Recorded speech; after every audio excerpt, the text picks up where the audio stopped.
სანამ ცესკო არჩევნებში მონაწილეობის მსურველი პარტიებისათვის საარჩევნო კანონით გათვალისწინებულ ვადებში კარს დახურავს, ოპოზიციურ ფლანგზე კვლავ დაუბენ. ერთიანი პოზიცია ვერ შედგა ვერც არჩევნებში მონაწილეობის და ვერც მოწინააღმდეგე მხარეს. ლელო ძლიერი საქართველოს ერთ-ერთი ლიდერი მამუკა ხაზარაძე, რომელიც პატიმრობაშია, წერილს აქვეყნებს, სადაც კონკურენტ ოპოზიციონერებს პოლიტიკური ფოკუსის გასწორებისკენ მოუწოდებს. ხაზარაძე მიიჩნევს, რომ ქართული ოცნების რეჟიმის ჩამოშლა რეგიონებიდან უნდა დაიწყონ.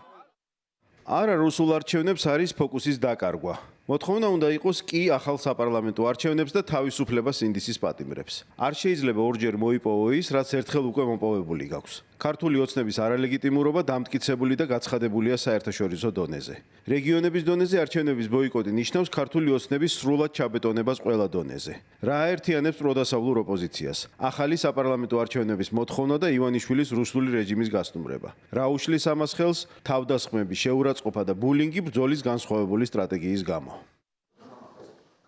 საარჩევნო პროცესში ლელოსთან თანამშრომლობით პარტია გახარია საქართველოსთვის მერობისა და საკრებულოების წევრობის კანდიდატების ძებნის პროცესშია. ამ პარტიას თავიდანვე გაცხადებული ჰქონდა არჩევნებში მონაწილეობა, რადგან თვლიან, რომ პოლიტიკური პარტია არჩევნებში უნდა იღებდეს მონაწილეობას. რამდენადაც დიდი არ უნდა იყოს შედეგების გაყალბების საშიშროება.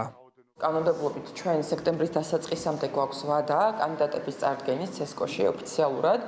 რა თქმა უნდა, ჩვენ მაქსიმალურად გამოვიყენებთ იმ ვადას, რაც კანონმდებლობით გვაქვს მონიჭებული და რატომ? იმიტომ რომ მაქსიმალურად კარგი ყველასთვის მისაღები კანდიდატები შევარჩიოთ. ციხიდან წერილს აქვეყნებს კიდევ ერთი ოპოზიციონერი პოლიტიკოსი გიორგი ვაშაძე, რომელსაც წინა ორი პარტიისგან განსხვავებული შეხედულება აქვს ხელისუფლების ცვლილებასა და არჩევნებში მონაწილეობაზე. ვაშაძე მიიჩნევს, რომ ყველა პროდასავლური ხედვის მქონე ძალების ერთიანი წინააღმდეგობითა და უკომპრომისო ბოიკოტით მიიღწევა ქართული ოცნების დამარცხება და არა არჩევნებში მონაწილეობით. როგორი გაერთიანება გჭირდება? პროდასავლური პოლიტიკური და საზოგადოებრივი ჯგუფები ერთიანდებიან სისტემურ, პარიტეტულ პრინციპზე დაფუძნებულ ფორმატში, რომელიც იღებს პასუხისმგებლობას ქვეყნის კრიზისიდან გამოყვანასა და ეფექტურ მართვაზე.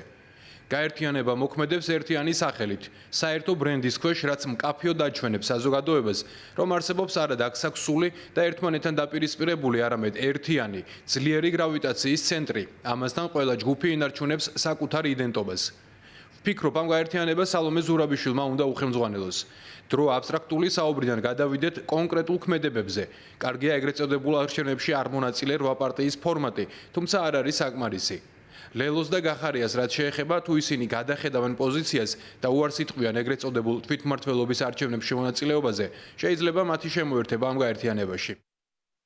არჩევნების ბოიკოტი მიაჩნია ერთიან ნაციონალურ მოძრაობას ქართული ოცნების წინააღმდეგ ბრძოლის ერთ-ერთ მთავარი არაღად. ყოფილ სახელისუფლებო პარტიაში ამბობენ, რომ ქართული ოცნება რუსული მეთოდებით არა არჩევნებს, არამედ სპეცოპერაციას ატარებს.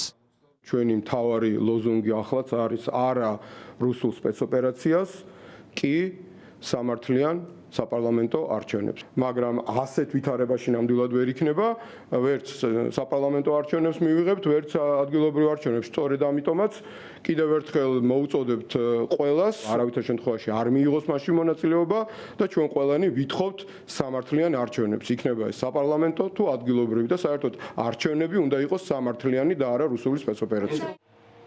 ქართული ოცნების ლიდერები ოპოზიციას პოლიტიკური გაბუთვის რეჟიმის შეწყვეტისა და არჩევნებში მონაწილეობისკენ მოუწოდებენ. მმართველი პარტიის ლიდერები ამბობენ, რომ ოპოზიციას არჩევნებში შეუძლია ოპონირების გაწევა და ძალების ჩვენება. თუმცა იმასაც ამბობენ, რომ ოპოზიციას მწყობრი ხედვები არ აქვს. დაანებონ აი რაღაც პოლიტიკურ მატრაკოცობას თავი, რაღაცას ვაღიარებ, რაღაცას არ ვაღიარებ, მე ამას ვცნობ თუ იმას არ ვცნობ. მიიღონ არჩევნებში მონაწილეობა, სხვა შემთხვევაში წინასწარ შეგვიძლია უთხრათ, რომ ისინი არჩევნებში დამარცხდებიან. გვიჩნდება განცდა, რომ არის სრული იდეათა სიღარიბე აი ამ ტიპის ოპოზიციაში. იმიტომ სინამდვილეში იმის ნაცვლად, რომ მოსახლეობას ესაუბრონ კონკრეტული ინიციატივებით, მათ მომავალთან, მათ ცხოვრებასთან, უკეთეს ცხოვრებასთან დაკავშირებით, რაღაც ახალ იდეებს აჟღერებენ, რომელთა შეფასება ღიმილის გარეშე გამიჭირდება.